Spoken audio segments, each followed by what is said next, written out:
Welcome to the Harvest House podcast. I'm John Jarnott and I'll be your host today.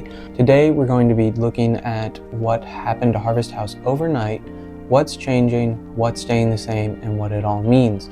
Carol Murphy, our CEO, will be sharing her insights on why the mission, vision, and look for Harvest House had to change and what it took to get us here.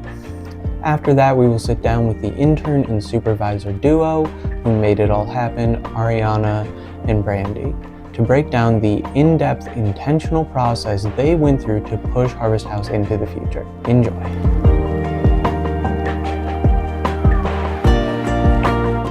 Good morning, Carol. Good morning. So first off, just kind of introduce yourself and let us know how long you've been working with Harvest House.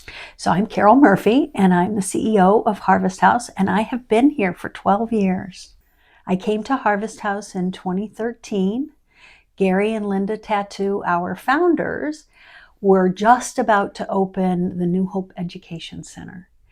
And they were looking for someone who could help them kind of bring partners together, build programs. I always think of kind of my time here at Harvest House as is kind of adding to the work that Gary and Linda did. Gary was the builder of buildings. You know, he took this old space, both the church on Seneca Street, which is now being converted to affordable housing for seniors. And then this site on Jefferson Avenue was an A&P supermarket back in the day, and then became a Mack truck repair. So Gary and Linda took this place. It was a grease pit. And they transformed it into this beautiful space to give back to the community. So once Gary and Linda were done with that part of the building, they needed someone to come in and build the programs. And that's kind of where I came in as kind of the second phase of leadership here. Needless to say, in 12 years, you've probably seen a lot of change here. Wow, have I seen change. When I first came, we had basically 3 programs in the building. We had Good Neighbors Medical and Dental. We had just moved the baby and children's ministry into this building from the Seneca Street location. And then we had the New Hope Education Center. So I take a look now at kind of how we've built out the social determinants of health throughout the building, working with the community to look at the needs of the community, and then find partners to bring into the space, bring into the east side of Buffalo to help us provide those services. So yeah, I feel like we've grown a ton. There were 3 staff members when I started. We now have more than 20 staff members and over 100 volunteers at any given time. Wow, that's a lot of growth. It's a lot of growth, a lot of change, and a lot of resources into the community. I guess that's what I'm most proud of, is that we've kind of, when this building was given to us on Jefferson Avenue, it was donated to us, and the owner said, I want you to bring services to the east side.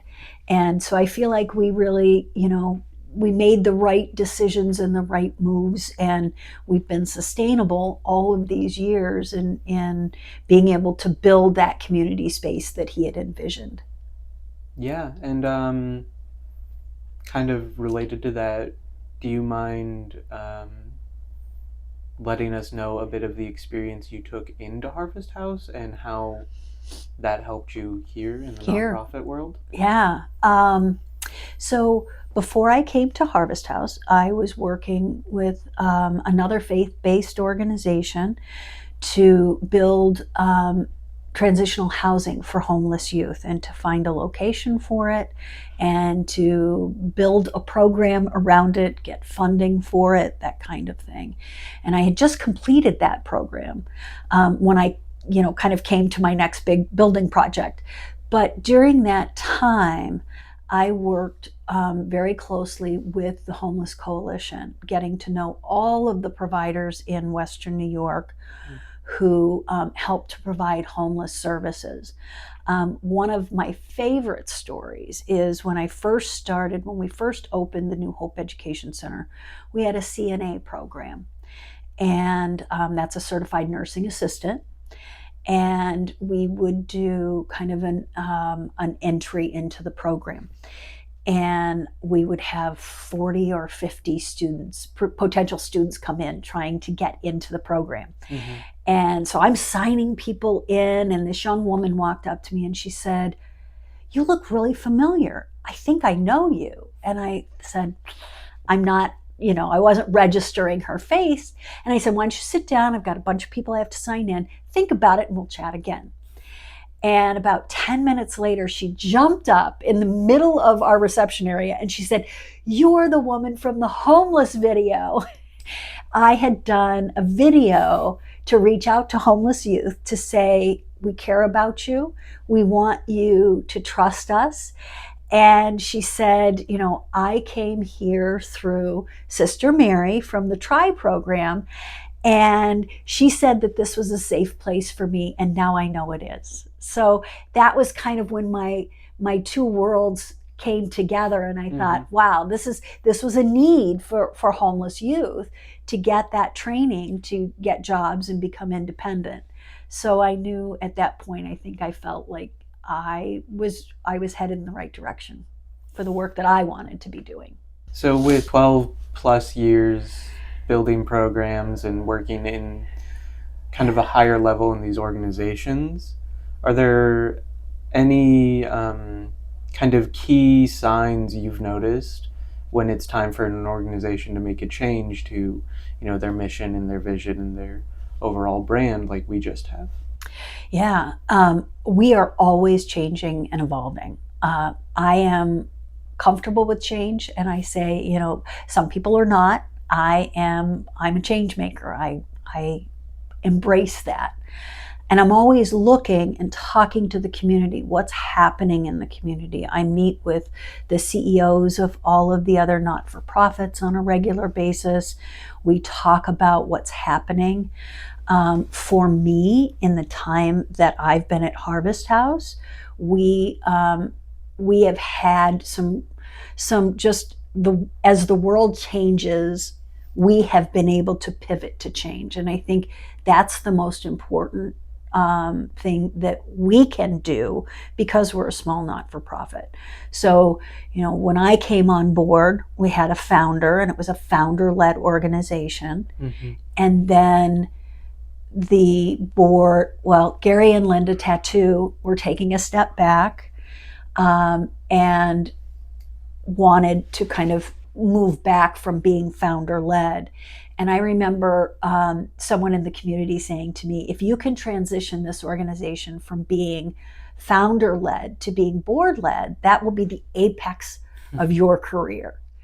And we did that, and we worked together with the board to make that happen. And then COVID hit, and people said, "This will be the apex of your career."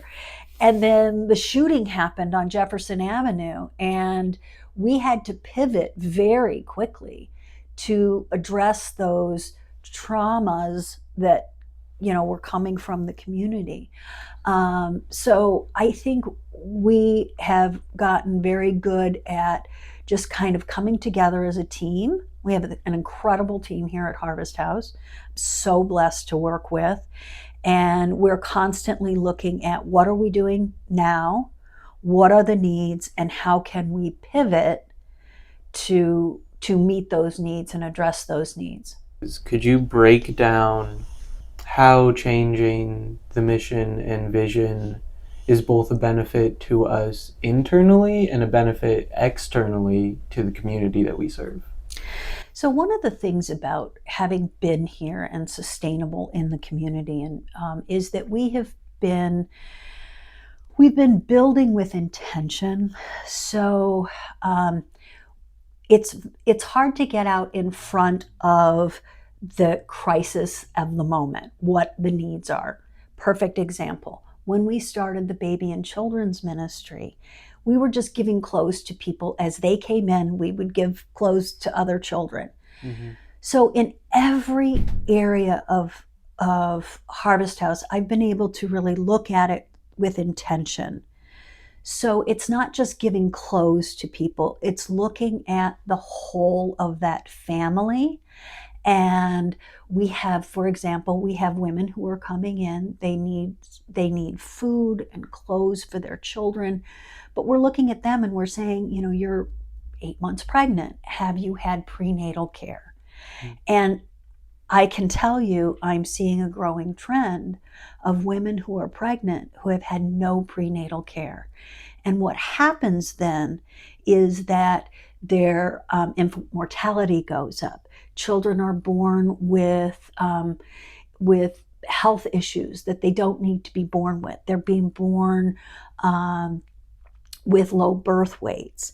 So what we're trying to do here is to connect with that mom and say, there are services, let's get you connected with the services and the service providers in the community that can help you have a healthy birth and then help you after the baby is born to make sure that you and your family are well and healthy and happy. So it's that intention, it's moving beyond just giving something out to the community and really bringing in systems of support. Would you say that this is also like kind of a refocusing for, staff in Harvest House to be able to take what I think is more than a 12-year-old mission and vision statement and readdress it and reframe it and reintroduce the staff to what they're doing here? Absolutely. And I think we have always worked with the board to say, how, as we're evolving, what is our mission? What is our vision? And make sure that we are addressing the needs of the community and communicating what we do. We're not just a building that people come to. There's a lot more of what we do. And as I said before, we're very intentional about providing those social determinants of health.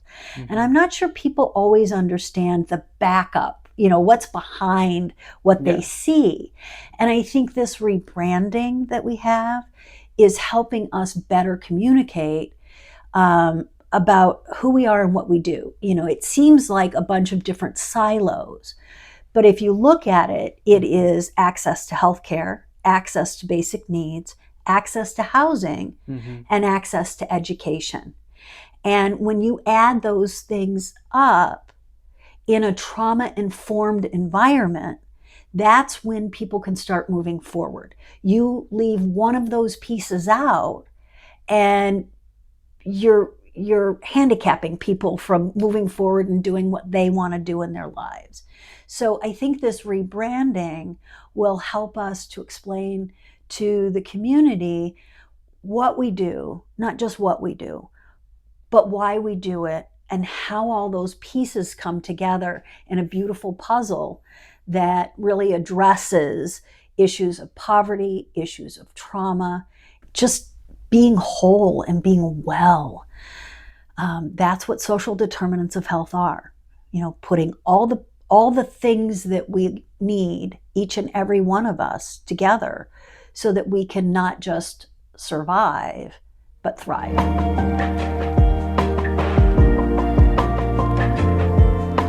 I'm here with Brandy and Arianna, the two driving forces behind this massive project. We'll start with introductions. Brandy, go ahead and tell us your role and how long you've been with Harvest House.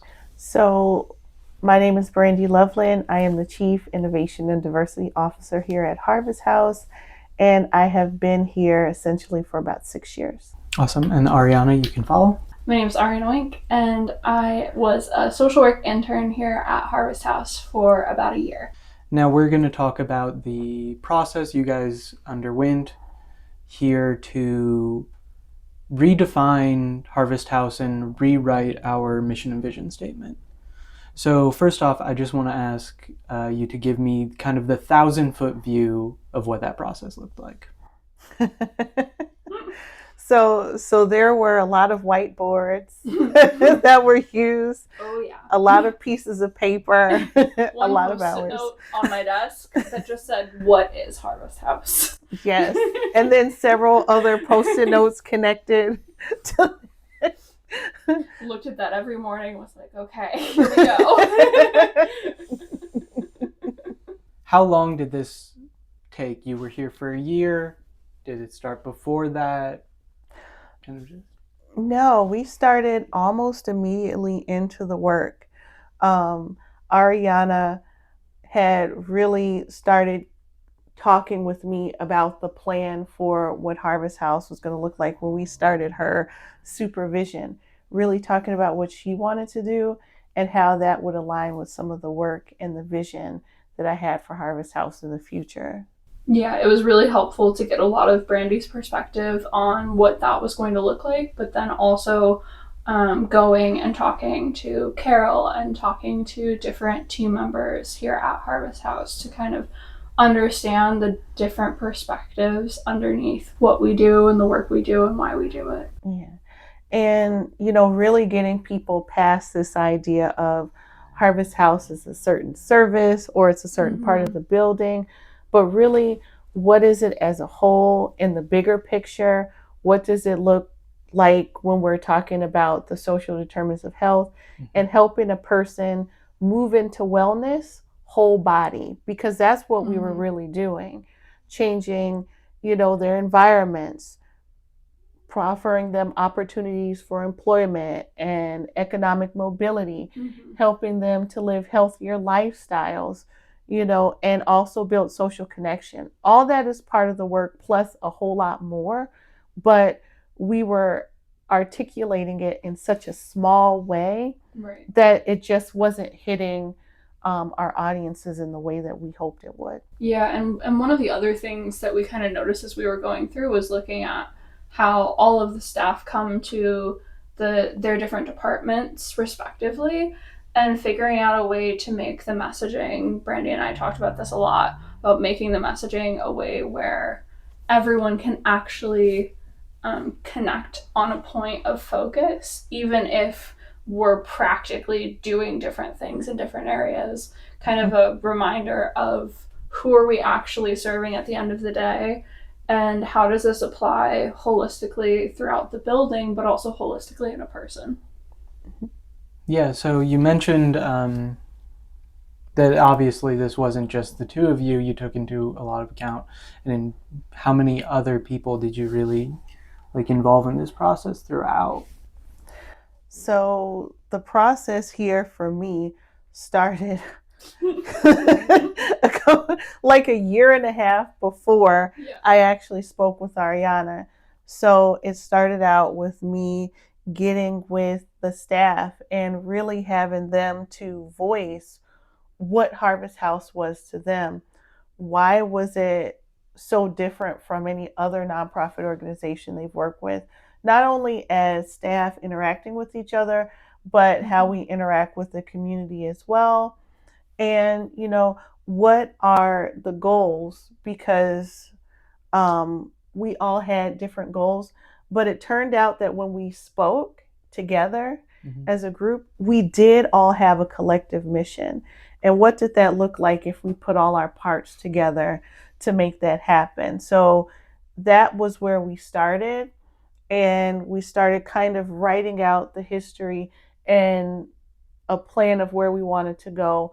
And Arianna, when she came in, she helped us to further articulate that and really capture what we were trying to bring together way back then. Yeah. And for all the people that we brought in, I don't think there was a single person, even of the interns, right, who weren't brought in on some level to give their feedback of what they've experienced.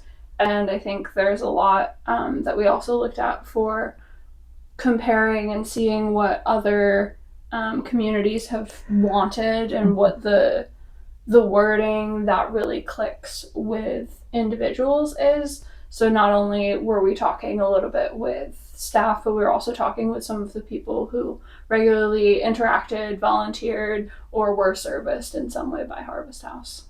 Sounds like there was a lot of focus testing and kind of making sure weren't isolated in deciding, making this decision. And the last thing I wanted to ask was kind of just, can you kind of sum it up and on why these new mission and vision statements better suit Harvest House?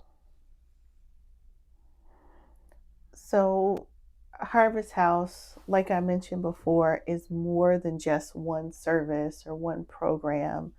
When we are interacting as a team, usually people aren't staying in a silo. They're moving into, hey, you also need clothes, baby and children's ministry. Oh, you have a plan for the future and you would like to get more education, but maybe you need to get your GED, or maybe you have your GED, but you want to get into medical billing or something like that. Let's connect you here. Oh, I see you also need a physical to go to work. Why don't we connect you here? Oh, you also need dental help. We could connect you here as well. And then after that, it seems like you need a community of people. Let's connect you to people who can, encourage you along the way alongside us. So really thinking about all the parts that a person needs is what's happening. And that's very different from other nonprofit organizations, because there are nonprofit organizations in there that partner with other organizations that have different departments, but they don't communicate with each other. They're not networking with each other and trying to make a singular plan for each person who comes in. That's what Harvest House is doing. It's a very unique model. And on top of that, a piece that we don't regularly mention is the connection that we have with people outside in the community. Carol, our CEO, typically says that Harvest House is not owned by her, it's owned by the community. And a lot of times the things that we're doing is input from the community. Even on our board, we have, people who live in this community or are from this community. Our staff, we have staff members who are in this community or who are from this community who really have passion for it. And we take that information, we take their voice, and we put it into what we do.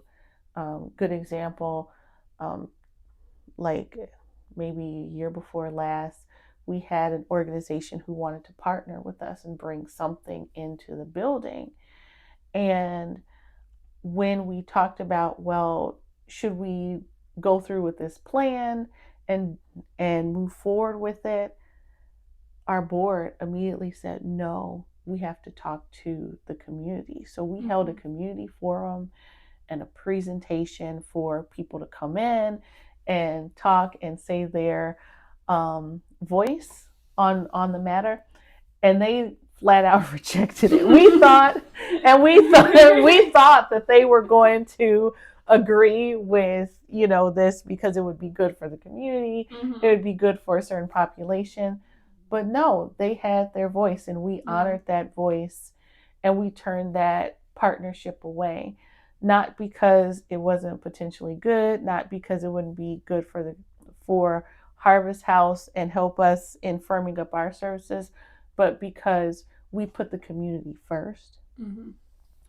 And that plays a major part in what we do. Yeah. Adding on to that, I want to say that as for me, when I was going through and looking at a lot of the wording and how we wanted to kind of start to phrase things, some of the things that were really important and stuck out with me were, we want to make sure that we're staying true to the origin of Harvest House and honoring our founders by making sure that some of the language we were using kind of mirrored the original intent. And originally it was about nourishing mind and soul and body. And so thinking of the concept of wellness as something that really encompasses all of that in a really meaningful way, but then also adding in the importance of relationships enhancing lives, because we talk a lot about not having silos and trying to consciously make an effort to integrate internally our different pieces of this puzzle that really does start to make up wellness holistically. Because when you do that, you give people the opportunity to take wellness into their own hands by becoming aware of opportunities that they can seek out for themselves. And also, when asked, really be able to work with someone to make the best possible opportunities for themselves. And I think that's really one of the key pieces when we're looking at how do we want to phrase this and how do we want these words to stand out, of focusing on that aspect of overall wellness, and also the aspect of being relational and being intentional in creating those relationships, not only internally or not only externally, but both. Yeah, I remember you did a lot of work into that, even reading Gary and Linda's tattoos books. I did go down that rabbit hole. It was a good rabbit hole. It was. Yeah, so just to kind of touch on all of what you just said, it's sometimes when organizations do stuff like this, it can be hard to connect the dots between why we're doing this, what do these words mean, and how it actually directly affects the people we're working with and serving on a daily basis. So either of you want to touch on that just a little bit? I think it's really important that we recognize that a lot of what we do at Harvest House is a tangible service, right? You have medical and dental and baby and children's, but you also have the not so tangible aspect of the other side of it, of the relief of either emotional or physical pain. And also this concept of like, we have education services. Now that's tangible and intangible, but it still has like that overall impact that I think is so important. And making sure that our mission, vision, values really looked at both tangible, practical things that we can see Harvest House doing, and the intangible elements of connection that honestly, without that, it's really hard to get to the tangible. Absolutely. And I think the biggest aspect in that too was creating something that would allow our staff, our board members, and everybody who knows about Harvest House to be using the same language and communicating in a way that everybody can understand. Yeah, getting the wording to have some academic side to it where we can have it looked at by grantors, but also making sure that the language is not easy enough to understand, but simple enough to actually say what we mean in a way where people are going to understand what we're saying, not hiding behind layers of language. Is there anything else that you guys would like to add before we close up? I should thank UB School of Social Work for giving me such wonderful interns as Arianna, because she really did make a great impact on what we're doing. And I was very appreciative to have her that year. And I'll say I'm really honored to be able to be a part of this process, because Harvest House is such a beautiful instrument in the community, and being able to kind of get to learn and suss out what the core of it has been a really great experience, because there are so many wonderful people working here who, I know I could just be saying this, but I really mean they genuinely do care about the work that they're doing, and they care that it actually impacts the community in a way that the community wants to be impacted.